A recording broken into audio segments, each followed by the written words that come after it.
nos deu, mesmo em meio às tragédias, Deus tem uma esperança de vida para você. Mesmo em meio às notícias de tragédia, há uma esperança. Há uma esperança em Cristo Jesus. Amém? Mesmo em meio à tragédia, há uma esperança. Amém? Lucas, capítulo 7, versículo 11. O filho da viúva de Naim diz assim: e aconteceu pouco depois de ir ele à cidade chamada Naim, e com ele ia muito dos seus discípulos, e uma grande multidão. E quando chegou perto da porta da cidade, eis que levava um defunto, filho único de sua mãe, que era viúva, e com ela ia uma grande multidão da cidade. E vendo-a, o Senhor moveu-se de íntima compaixão por ela, e disse-lhe: não chores. E chegando-se, tocou o esquive, e os que levavam pararam e disse: jovem, eu te digo, levanta-te. E o defunto assentou-se, começou a falar, e entregou a sua mãe. E de todos se apoderou o temor, e glorificavam a Deus, dizendo: um grande profeta se levantou entre nós, e Deus visitou o seu povo, e correu dele esta fama por toda a Judéia e por toda a terra circunvizinha. Amém. Em nome de Jesus. Irmãos, o nosso Senhor Jesus Cristo, aonde ele andava, percorria, as cidades vizinhas, os vilarejos, uma multidão seguia ao Senhor. Uma multidão estava à procura de um sinal, de um milagre, e 3 tipos de pessoas procuravam Jesus. O primeiro tipo de pessoa que procurava Jesus era aqueles que queriam o arrependimento, a graça dos pecadores, daqueles que queriam remissão, salvação.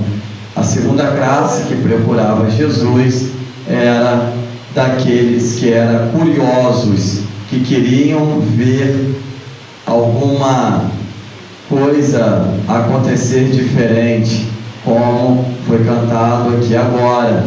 Havia curiosos que sabiam que Jesus multiplicava peixe, multiplicava pão, e estavam ali, para ver mais um milagre acontecer. E a terceira classe de pessoa que seguia Jesus era dos escribas e fariseus, daqueles doutores da lei que iam ali para tentar pegar Jesus em alguma coisa, para tentar ter alguma coisa para acusar o mestre.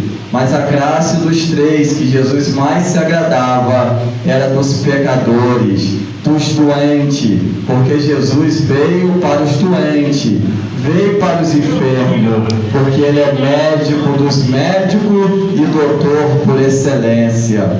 E ele veio para salvar os perdidos, os que estavam perdidos. E aqui vai dizer, ele tinha curado um servo de um centurião, a passagem que antecede, um centurião que estava com teu servo moribundo, e ali ele pedia a Jesus para que o Senhor viesse curar. E Jesus disse que iria na casa dele, mas ele, admirando, deixando Jesus admirado, deixando Jesus maravilhado, o homem que deixou Jesus maravilhado, ele não andava com Jesus, ele não era discípulo de Jesus, nem tampouco apóstolo, mas ele teve uma fé que deixou Jesus admirado. Ele disse: Senhor, não preciso o Senhor ir lá na minha casa, porque eu não sou digno do Senhor ir lá na minha casa. Porque ele era um centurião, um soldado romano, aquele que tinha uma responsabilidade sobre 100 soldados.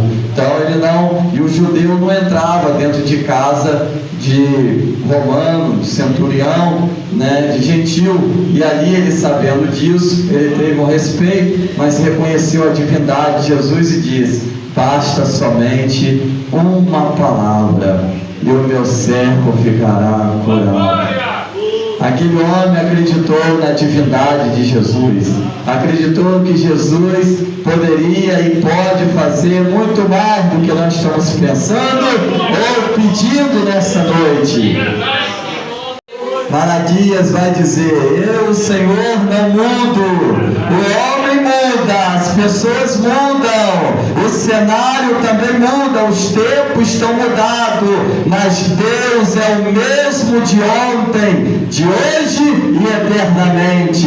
Jesus Cristo não muda, Ele permanece o mesmo que me curou aquele servo ali, e quando ele chegou ali, ele disse: vai, que pela tua fé ele já está curado. E quando ele chegou lá, Nelson, ele viu o servo dele melhor, de pé, com saúde, já estava perto, à beira da morte, e ele perguntou: a que hora foi isso? Que hora que aconteceu isso?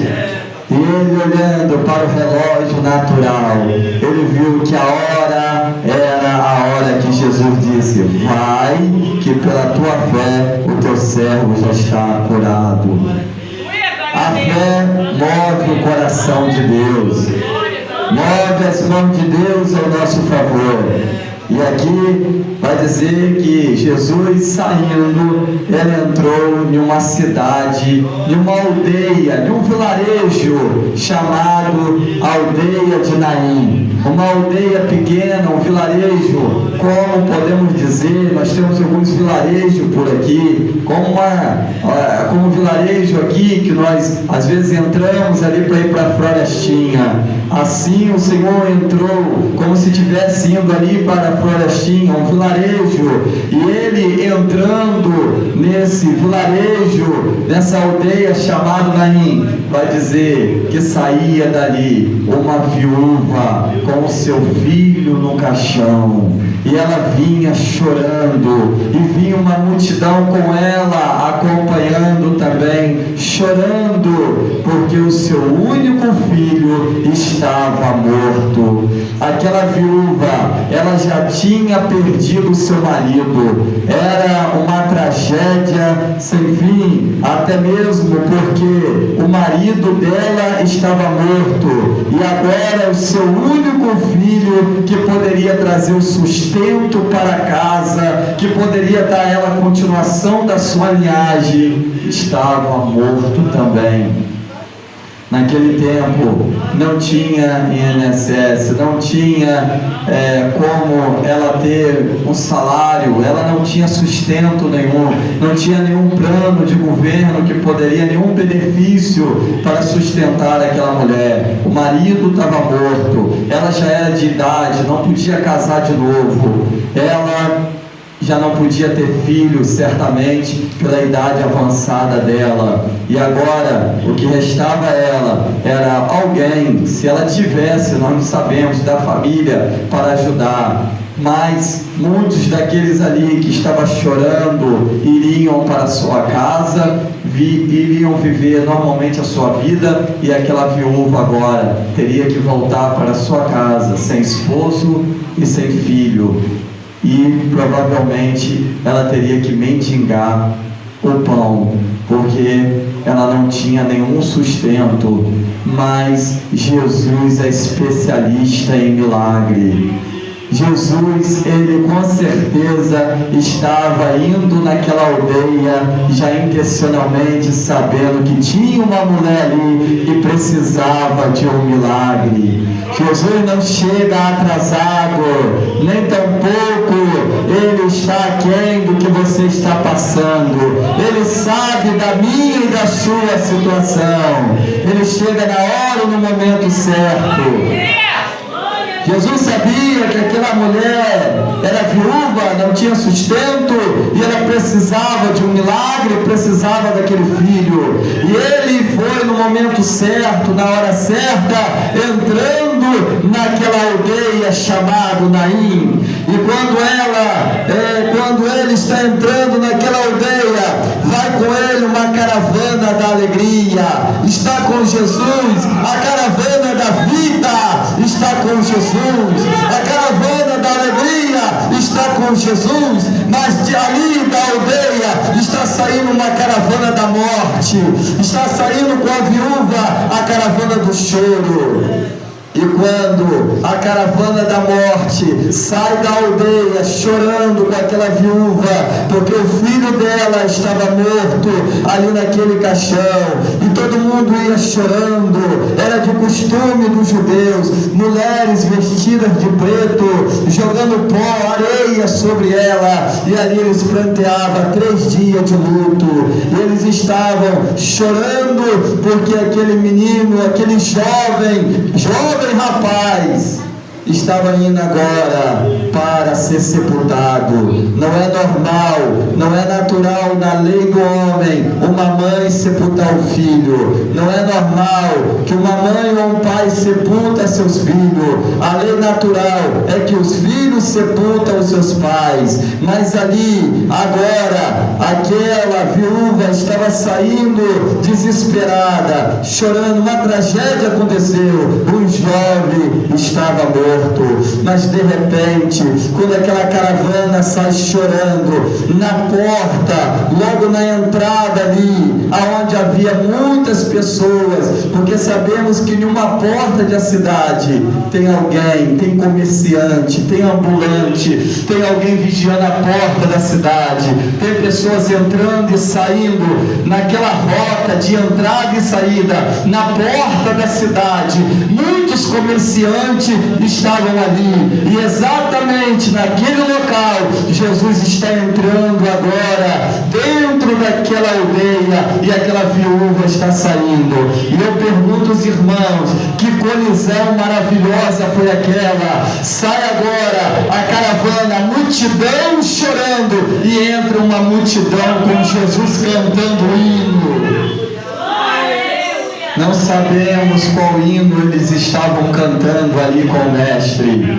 Eles estavam alegres, porque eles estavam vendo o mestre fazendo milagres, prodígio. Uma multidão ia com Jesus naquela aldeia e não sabia o que ia acontecer. Mas de repente, Jesus para aquele velório, para aquele cortejo. De repente, Jesus chega ali diante daquela situação e vai dizer a palavra que Jesus, vendo aquela viúva chorar, e o choro dela era porque o único filho dela que ela tinha estava morto. De repente, a Bíblia vai dizer que Jesus encheu de íntima compaixão. O que os homens não têm, a sociedade perdeu, Jesus tem compaixão de nós.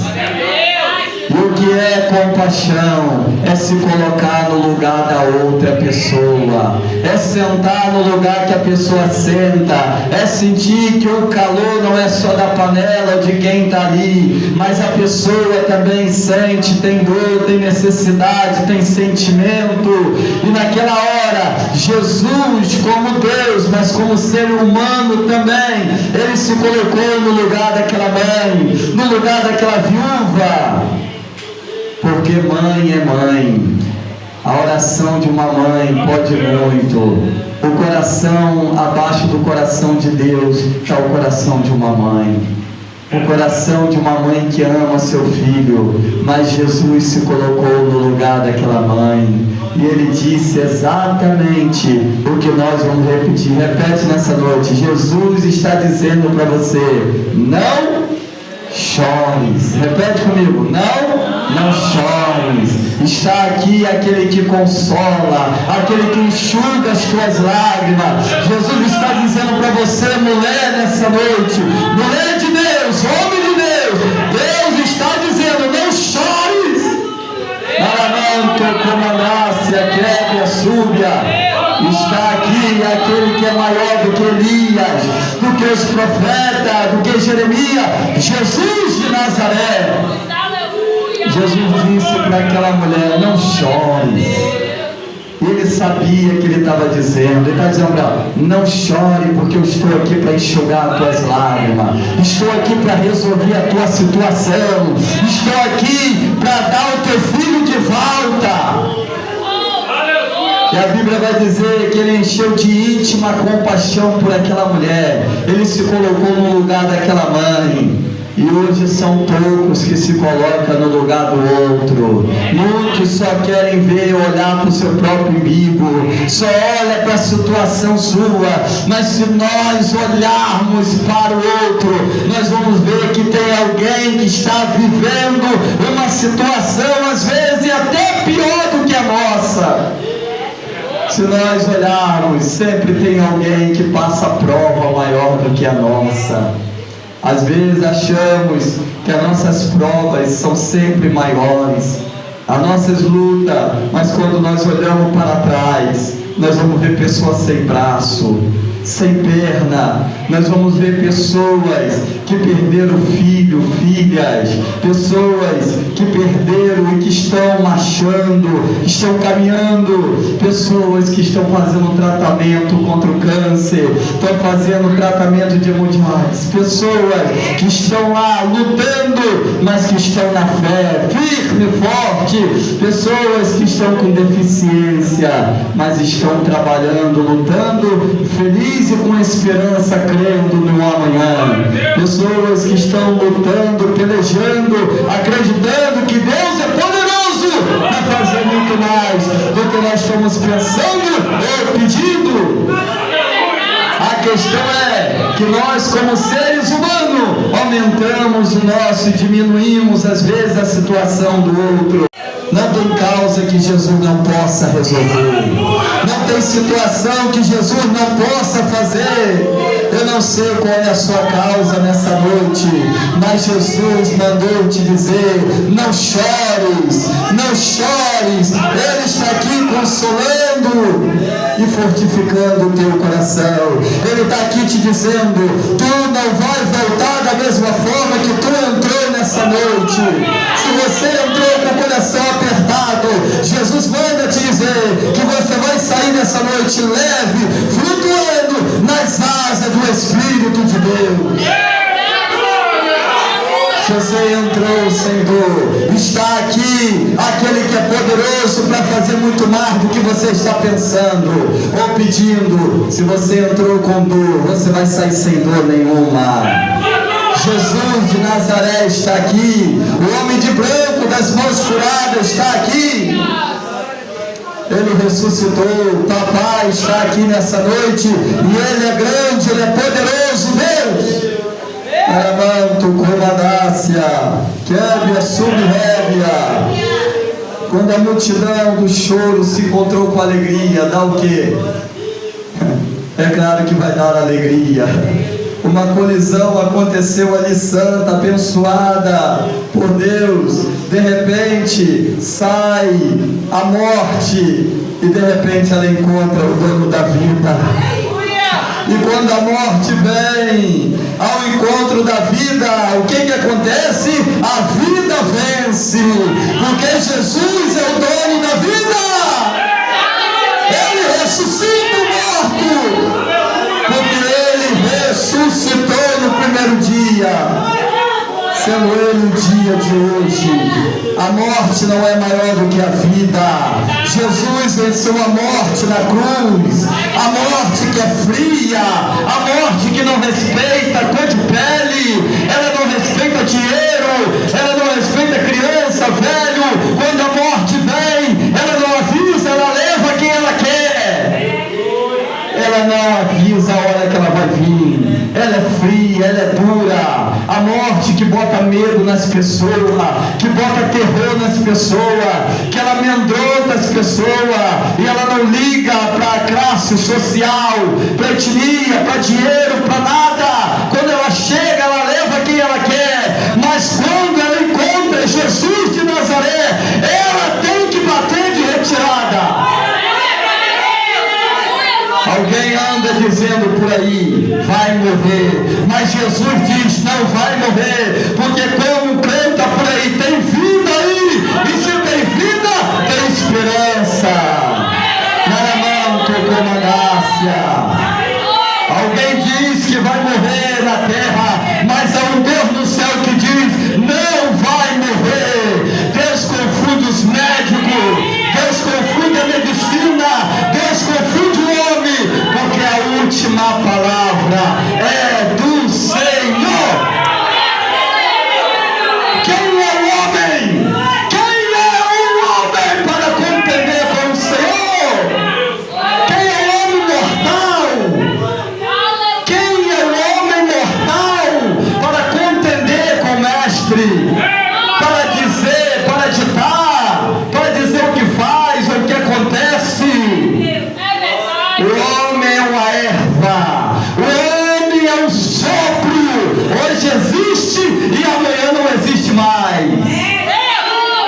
Alguém bate no peito dizendo que faz e acontece, mas se Deus falar, você vai descer a sepultura. E não adianta dinheiro, médico, ninguém dizer. Se Deus determinou que vai descer, vai descer. Mas se Ele falar que vai subir da sepultura. A nossa irmã, em 1 Samuel capítulo 3, ela disse: Deus exalta, Deus abate, Deus dá, Deus tira. Maramanto comandácia. Ele enriquece o homem, mas também ele empobrece o homem. Deus faz descer a sepultura quem Ele quer, mas Deus faz subir da sepultura também quem Ele quer. Porque Ele é Deus. Por isso que o nome dele é Deus. Ele não deve nada a ninguém, Ele não dá satisfação a ninguém, Ele usa quem Ele quer, faz como Ele quer, porque Ele é Deus. Deus não é homem para que minta.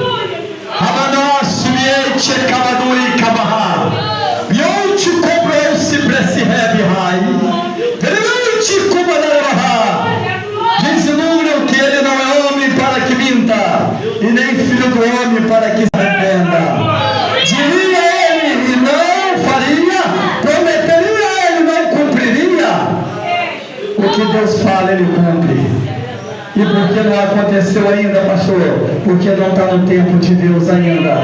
Tem o tempo de Deus para acontecer todas as coisas.